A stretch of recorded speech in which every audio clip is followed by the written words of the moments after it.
Great Wall of China was built 300 years before the birth of Christ. It stretches 1,500 miles across the breadth of China, 20 to 30 feet in height, and 15 to 40 feet wide at the top, over hills and through valleys.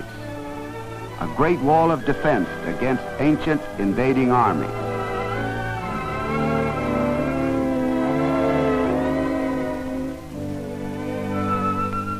Just before it reaches the sea, it passes within 35 miles of Peiping. Peiping, or Peking as it used to be called, was built in the 15th century, the same century in which Columbus discovered America. It is an ancient city and the most beautiful in China. There are walls in Peiping too, a wall around it, walls inside it, even walls around individual houses. But these walls of defense were not the only walls in China. There were other walls too, walls of fear and superstition, and they served to isolate this great nation from our modern world. But today things are changing. The old walls are coming down. The ways of our Western world, both good and bad, have come to China, and they've come to stay. Education in place of ignorance, interest in the future as well as the past, the speed and strain of modern living. Peiping, a great Chinese city, is stirring in her sleep. Here, away from the main business section, are the hutongs, the walled alleys where the people live.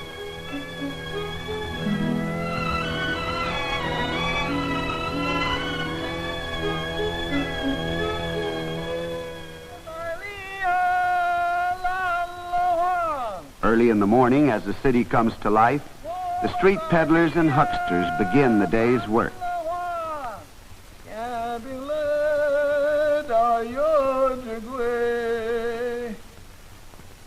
Each type of vendor has his own distinctive street song, accompanied by a rhythmic beat on wood or metal, sometimes a drum or bell.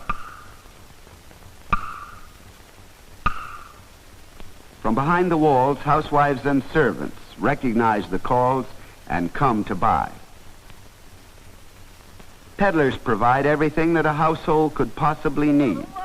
There are water sellers and shoe repairers, candy vendors and cotton cloth salesmen, scissors grinders and newspaper sellers. A visitor to Peiping would never know what life was like behind these walls unless you were invited to the home of a Chinese family. Who would guess that behind this wall there was a lovely garden where children were at play? This garden belongs to Dr. C.F. Wu, a biology professor, and his wife. Their only son, Didi, is his grandparents' pride and joy because he'll carry on the family name. Didi has 6 sisters, 5 of them older and 1 still an infant. That makes 7 children in all. A large family even in China. The games that Chinese children play are not unlike those of American children. Some of their toys are different, however. They're shuttlecock and Diabolo. This game is more familiar to us.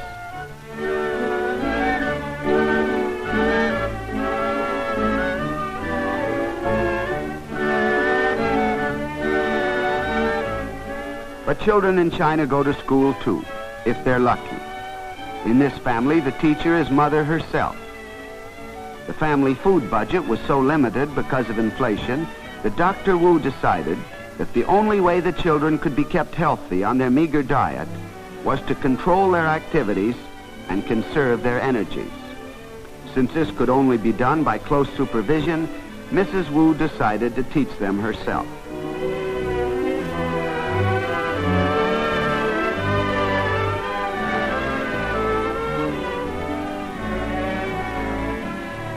Yu Mei, the eldest girl, has become expert in using the abacus.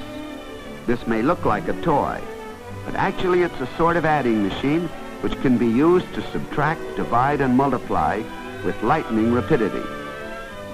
Yu Mei's education is on Mrs. Wu's mind these days. She's taken the girl as far as she can. It's time now for Yu Mei to go to a regular school. But that costs money, and the Wus have little. If arithmetic in China is easy, learning to write is extremely difficult. There's no alphabet, and each word is represented by a separate and complicated design called a character, which has to be memorized down to every last curlicue. To read a Chinese newspaper, you have to know from 5 to 10,000 characters. A well-educated Chinese knows about 15,000. It's no wonder that scholars have always been the most respected people in China. In addition, children study other languages than their own. The most popular language is English.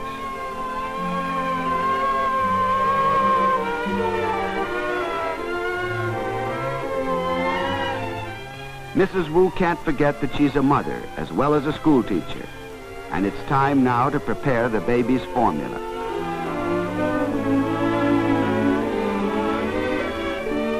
Yes, Mrs. Wu is a busy woman, and naturally she's grateful that she has a cooperative son. Dee Dee may be too young for school, but he's an old hand at being nursemaid. Even nursemaids like to have fun, and Dee Dee has just heard a street vendor singing a song that he recognizes immediately. It's the song of the Monkey Man, and it's music to his ears.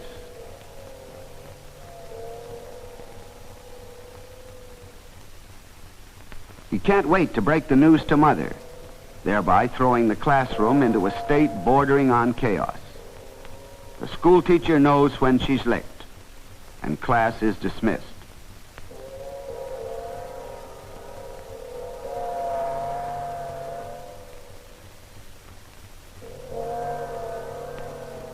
Monkeys are just as popular with the children of China as they are with children everywhere.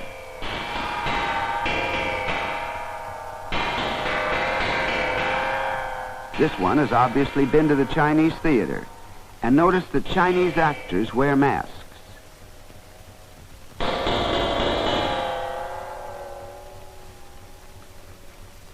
猴子儿孙大郎，打开西厢穿衣裳，穿上衣裳戴上帽，转上三枣耍一场。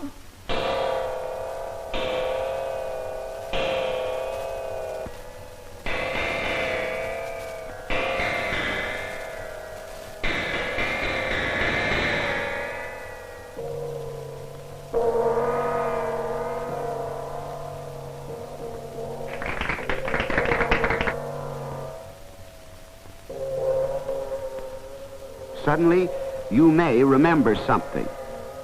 Her mother asked her to tell her father that lunch would be early today, because this afternoon their Amma is taking them to the Winter Palace Park. On her way to her father's laboratory, she has to pass through the courtyard where her grandfather and grandmother live. She greets them with formality and respect, because even today old people in China still command great veneration in accordance with ancient Chinese tradition. Dr. Wu and his assistant are hard at work making microscope slides for college classes. Teaching jobs are scarce since the war, and so this is the way Dr. Wu earns his living. The microscope was borrowed from a university. Dr. Wu gives his student assistant a place to live as part of his wages. Chinese students make great sacrifices to get an education.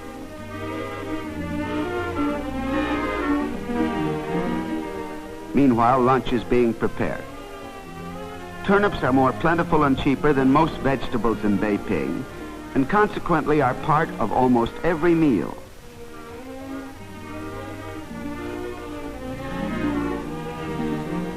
After being chopped, they're cooked over an old-fashioned coal range.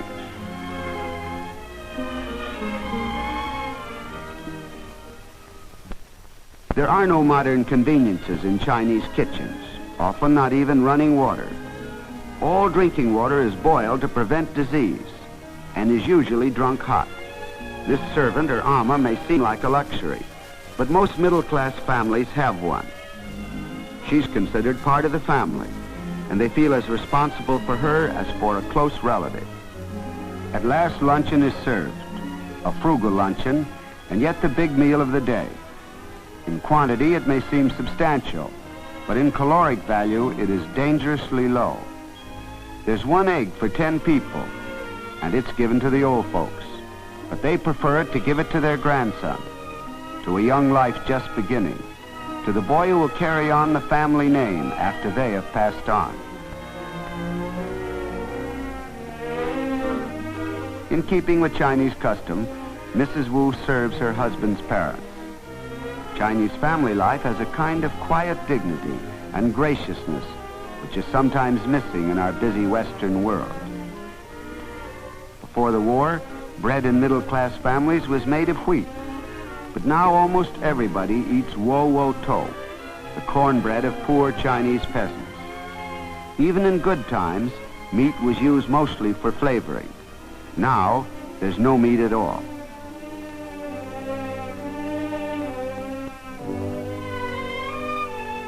After lunch, the children go with their ama to the Winter Palace. In pavilions and terraces along this artificial lake, Chinese poets once composed their songs, while courtiers and royal ladies laughed and played. Mrs. Wu had the girls' ama take them on this trip to stimulate their interest in the historic past of their great nation.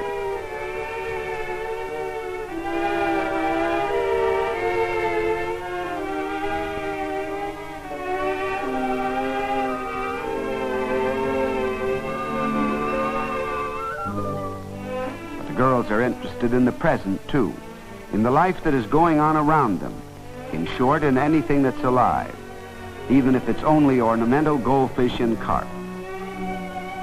Curiously enough, some of these fish have been alive a good while. Some of them are almost a century old. Though they began life as the pets of emperors and princes, they have passed into the hands of the common people, reflecting in their way the story of China itself, ancient and modern.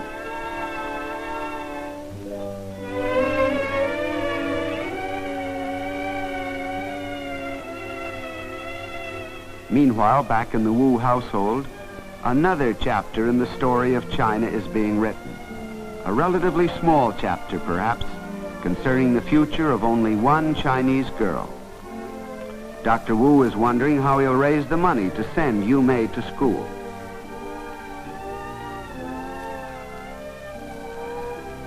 He considers selling his Phi Beta Kappa key and the fraternity key he received at an American university.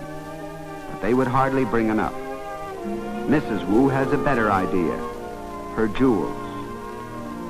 Most middle-class families in China had to part with their most cherished possessions in order to live during the war, and the Wus have only a few left. It's a big question. They may need these jewels later on to sell for food.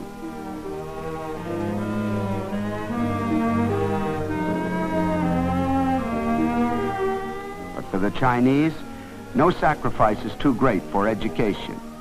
They prize it traditionally, but also because they realize its importance for their nation's future. They prize it in a way that we can never understand. We take it for granted. For them, it is something to be fought for.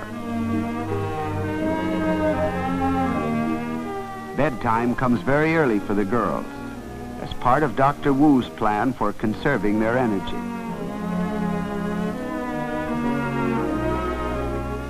Americans might find these beds a little uncomfortable.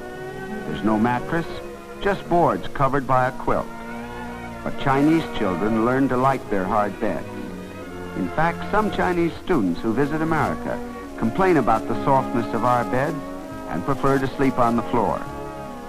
The mosquito netting is necessary in Peiping because the malaria mosquito still exists there. And now it's time for sleep. The next morning, firecrackers are set off to celebrate a holiday. It's Grandfather Wu's birthday. and a formal ceremony will be held. Seats of honor are set on each side of a table, where the historic figure of the god of long life adds his charm to the decoration. Long noodles, wound into a pyramid, symbolize long life, too. These noodles were made early in the morning by the Amma, and this is the way she did it.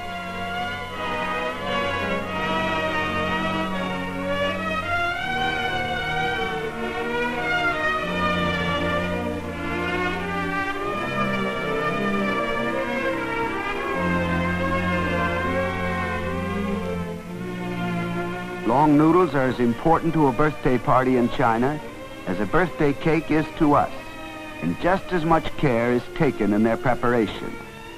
Later on, these noodles will be cooked and eaten. And there's another dish of uncooked food on the altar, peach bread. Bread that's been molded and colored to look like peaches. Peaches, too, are symbolic of a long and happy life. Meanwhile, everybody is getting ready for the ceremony of greeting grandfather and grandmother.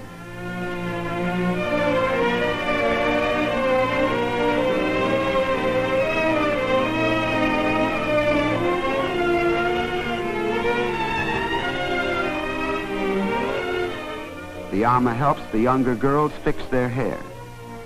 Neat and well-groomed hair is important to Chinese women, and on festive occasions they always decorate it with flowers. Dee Dee is busy admiring a new pair of leather shoes, a change from the homemade cloth shoes he usually wears. At last the ceremony begins. Grandfather and grandmother take the chairs of honor and get ready to receive the greetings of the family. Western customs may have come to China, but on occasions like this, the ancient and time-honored traditions still assert themselves. First, the older generation, Dr. and Mrs. Wu, come in to pay their respects. In the old days, they would have made the old-fashioned kowtow and bumped their heads on the floor. But today it is enough to bow respectfully. Grandmother was born at a time when women's feet were still bound. This custom has almost entirely died out today.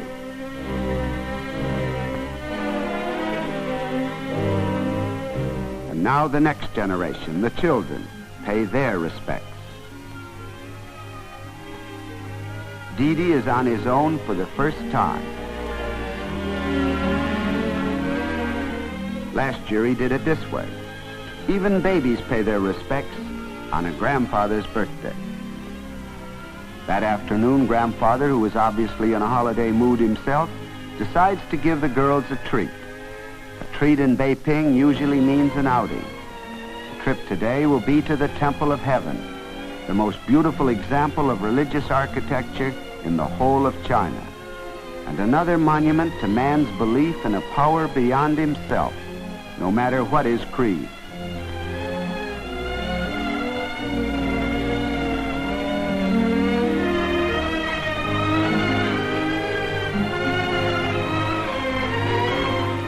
The roof of the temple is made of tiles, which are brilliant blue in color, and the dome is capped with gold. Even to the Christian Chinese living in hardship and poverty today, the temple may bring inspiration out of China's glorious past for courage in facing a far from certain future. But courage is not enough, and the educated Chinese, like Dr. and Mrs. Wu, know this. More and more of their countrymen must have the opportunity for education. Only then will the old walls of fear and ignorance disappear, so that China may take her rightful place in the world today.